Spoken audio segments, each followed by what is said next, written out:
بسم اللہ الرحمن الرحیم۔ السلام علیکم ورحمۃ اللہ وبرکاتہ۔ اسرائیل کی تاریخی حقیقت کیا ہے؟ بنی اسرائیل سے متعلق تاریخی حقیقت یہ ہے کہ انہوں نے بہت سے نبیوں کو قتل کیا، جن میں ان کے اپنے قبیلے کے حضرت زکریا علیہ السلام اور حضرت یحییٰ علیہ السلام بھی شامل ہیں۔ حضرت ابراہیم علیہ السلام کے بڑے بیٹے حضرت اسماعیل علیہ السلام تھے اور چھوٹے بیٹے حضرت اسحاق علیہ السلام تھے۔ خانہ کعبہ حضرت ابراہیم علیہ السلام اور حضرت اسماعیل علیہ السلام نے آج سے تقریباً 4000 سال قبل تعمیر کیا تھا۔ البتہ روایات سے پتہ چلتا ہے کہ اسی جگہ پر سب سے پہلے حضرت آدم علیہ السلام نے خانہ کعبہ تعمیر کیا تھا۔ حضرت ابراہیم علیہ السلام نے فلسطین کے علاقے بیت المقدس میں بھی عبادت گاہ بنائی۔ حضرت اسحاق علیہ السلام بھی وہاں عبادت کرتے رہے، مگر حج کے لیے وہ ہمیشہ مکہ مکرمہ میں واقع خانہ کعبہ میں جاتے تھے۔ حضرت اسحاق علیہ السلام کے بیٹے حضرت یعقوب علیہ السلام تھے۔ اسرائیل حضرت یعقوب علیہ السلام کا لقب تھا۔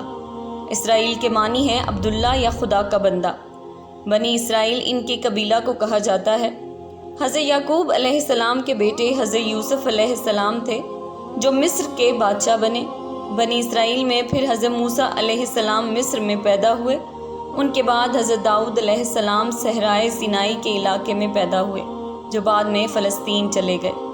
جب حضرت داؤد علیہ السلام نے انتہائی طاقتور دیو ہیکل جالوت کو اللہ کی نصرت سے غلیل سے پتھر مار کر گرا دیا، تو فلسطین کے بادشاہ سول نے حسب وعدہ ان کی شادی اپنی بیٹی مشل سے کر دی۔ سول کے مرنے کے بعد حضرت داؤد علیہ السلام فلسطین کے بادشاہ بنے۔ حضرت داؤد علیہ السلام کی وفات کے بعد ان کے بیٹے حضرت سلیمان علیہ السلام فلسطین کے بادشاہ بنے۔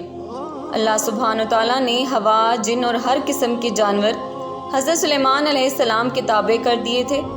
قبل مسیح 961 سے قبل مسیح 922 کے دوران حضرت سلیمان علیہ السلام نے جنوں کی مدد سے مسجد الاقصیٰ اسی جگہ تعمیر کروائی جہاں حضرت ابراہیم علیہ السلام نے عبادت گاہ تعمیر کرائی تھی۔ 586 قبل مسیح میں یہ ریاست 2 حصوں میں تقسیم ہو گئی۔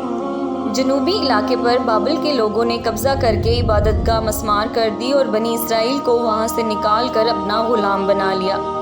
اس کے 100 سال بعد بنی اسرائیل واپس آنا شروع ہوئے اور انہوں نے اپنی عبادت گاہ تعمیر کی، مگر اس جگہ نہیں جہاں حضرت سلیمان علیہ السلام نے عبادت گاہ بنوائی تھی۔ 333 قبل مسیح میں سکندر اعظم نے اسے یونان کی سلطنت میں شامل کر کے بنی اسرائیل کو وہاں سے نکال دیا۔ 165 قبل مسیح میں بنی اسرائیل نے بغاوت کر کے ایک یہودی سلطنت کی بنیاد رکھی۔ 100 سال بعد یہودی ریاست پر سلطنت روم کا قبضہ ہو گیا۔ 70 عیسوی میں یہودیوں نے بغاوت کی، جسے شہنشاہ ٹائٹس نے کچل دیا اور یہودیوں کی عبادت گاہ کو مسمار کر کے انہیں وہاں سے نکال دیا۔ روم کے بادشاہ نے یہودیوں کو شروع میں بیت المقدس آنے کی اجازت دی، لیکن بغاوت کرنے پر بیت المقدس کے شہر کو مکمل طور پر تباہ کر کے یہودیوں کو غلاموں کے طور پر بیچ کر شہر بدر کر دیا اور ان کا واپس بیت المقدس آنا ممنوع قرار دے دیا۔ 624 عیسوی تک فلسطین پر ایرانیوں کی حکومت رہی اور بتایا جاتا ہے کہ انہوں نے یہودیوں کو عبادت کرنے کی کھلی چھٹی دے دی تھی، مگر انہوں نے مسجد اقصیٰ میں عبادت نہ کی اور عرب عیسائیوں پر بہت ظلم کیے۔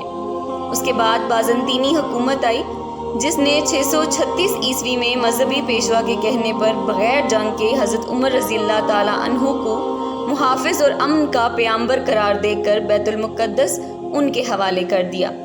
حضرت عمر رضی اللہ تعالیٰ عنہ نے مسجد اقصیٰ کی تعمیر 639 عیسوی میں اس جگہ پر شروع کروائی جہاں پر حضرت سلیمان علیہ السلام نے تعمیر کروائی تھی۔ 636 سے 1918 عیسوی تک، یعنی 1282 سال تک فلسطین پر، جس میں اردن بھی شامل تھا، مسلمانوں کی حکومت رہی۔ بس اس میں وہ عرصہ شامل نہیں ہے جس میں صلیبیوں یعنی عیسائیوں سے جنگیں ہوئیں۔ اس وقت تک یہودیوں کو فلسطین سے باہر ہوئے 1800 سال ہو چکے تھے۔ بنی اسرائیل کے متعلق تاریخی حقیقت یہ ہے کہ انہوں نے بہت سے نبیوں کو قتل کیا، جن میں ان کے اپنے قبیلے کے حضرت زکریا علیہ السلام اور حضرت یحییٰ علیہ السلام بھی شامل ہیں۔ حضرت عیسیٰ علیہ السلام بھی اس قبیلے سے تعلق رکھتے تھے۔ ان کو بھی قتل کرنا چاہا، مگر اللہ نے انہیں بچا لیا اور ان کے کسی ساتھی کو صلیب پر چڑھا دیا۔ تاریخ گواہ ہے کہ یہودیوں نے ہمیشہ ظلم ڈھائے ہیں، چاہے وہ نبی ہوں یا چاہے خلق خدا، آج بھی وہ یہی کر رہے ہیں۔ دعا ہے کہ اللہ تمام امت مسلمہ سمیت فلسطین کو بھی تمام یہودیوں کے شر سے محفوظ رکھے، آمین۔